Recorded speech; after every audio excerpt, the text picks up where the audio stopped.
Hello అండి. నమస్తే. నేను మీ మానస. వెల్కమ్ బ్యాక్ టు ఎంఎండెమ్స్ క్రేజీ కిచెన్. ఈరోజు వీడియోలో సమ్మర్ స్పెషల్ బనానా కుల్ఫీ అన్నీ ఇంట్లో ఉండే వాటితోనే చాలా సింపుల్ ప్రాసెస్‌లో ఎలా ప్రిపేర్ చేసుకోవాలో చూపించబోతున్నాను.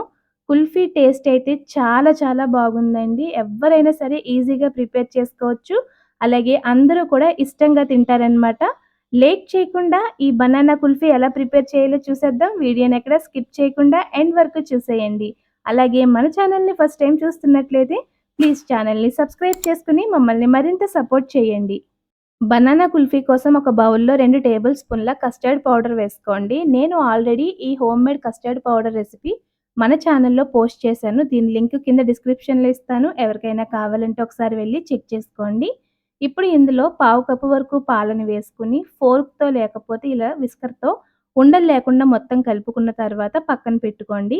ఇప్పుడు స్టవ్ మీద ఒక ప్యాన్ పెట్టుకొని అందులో 2 కప్పుల వరకు పాలు యాడ్ చేసుకొని పాలని హై ఫ్లేమ్‌లో ఉంచి ఒక పొంగొచ్చిన తర్వాత మధ్య మధ్యలో కలుపుకుంటూ పాలని మీడియం ఫ్లేమ్‌లో ఉంచి బాగా మరిగించుకోవాలి. ఇలా పాలు మరుగుతూ మనకి ఒక పావు వంతు తగ్గిన తర్వాత మనం ముందుగా రెడీ చేసి పెట్టుకున్న కస్టర్డ్ మిల్క్‌ని మరొకసారి ఈ విధంగా కలుపుకొని ఇప్పుడు ఆ పాలల్లో యాడ్ చేసేసుకొని లో ఫ్లేమ్‌లో పెట్టి మంటని ఉండలు లేకుండా విస్కర్‌తో బాగా కలిపేసుకోవాలి.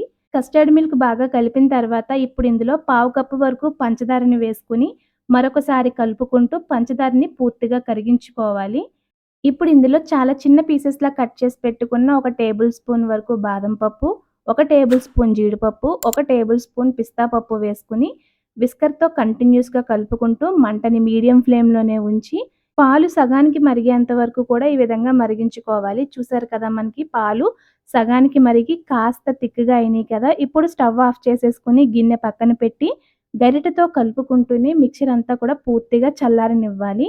ఇప్పుడు 2 అరటిపళ్ళని తీసుకొని ఒక బౌల్‌లో వేసుకొని ఫోర్క్‌తో వీడియోలో చూపిస్తున్నట్లు బాగా మెత్తగా మ్యాష్ చేసేసుకోవాలి. చూసారు కదా! ఈ విధంగా మెత్తగా మ్యాష్ చేసుకున్న తర్వాత మనం ఆల్రెడీ చల్లారి పెట్టుకున్న కుల్ఫీ మిక్చర్‌లో ఈ అరటిపండు గుజ్జంతా కూడా వేసేసుకొని గరిటెతో ఈ 2 కూడా బాగా కలిసేట్టు కలుపుకున్న తర్వాత ఇప్పుడు కుల్ఫీ మౌల్డ్స్ తీసుకోండి.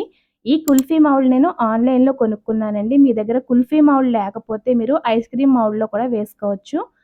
ఇప్పుడు రెడీ చేసి పెట్టుకున్న కుల్ఫీ మిక్స్చర్‌ని కుల్ఫీ మౌల్డ్స్‌లో వేసుకోండి. పూర్తిగా వేసేయకుండా కొద్దిగా గ్యాప్ వదిలేసి పైన చాప్ చేసి పెట్టుకున్న డ్రై ఫ్రూట్స్‌తో గార్నిష్ చేసుకొని, పైన మీ దగ్గర ఈ విధంగా సిల్వర్ ఫాయిల్ ఉంటే సిల్వర్ ఫాయిల్‌తో గానీ, లేకపోతే ఫుడ్ పైన ర్యాప్ చేసే కవర్స్‌తో అయినా కూడా ఈ విధంగా కవర్ చేసి చిన్న హోల్ చేసుకొని ఐస్ క్రీమ్ స్టిక్స్‌ని ప్లేస్ చేసుకోండి. ఇక్కడ నాకైతే ఈ విధంగా కుల్ఫీ పైన మూతలొచ్చేసాయండి.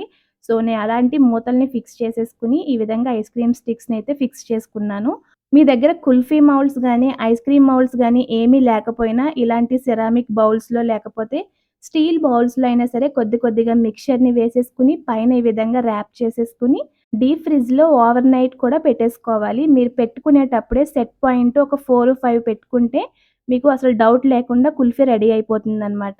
ఫ్రీజర్‌లోంచి తీసిన కుల్ఫీని ఈజీగా డీమౌల్డ్ చేయడం కోసం ఒక గిన్నెలో కొద్దిగా వాటర్ యాడ్ చేసుకొని, ఈ కుల్ఫీ మౌల్డ్‌ని ఒక 10 సెకండ్స్ పాటు అలాగే వదిలేసారంటే మీకు కుల్ఫీ చాలా ఈజీగా అన్‌మౌల్డ్ అయిపోతుందనమాట.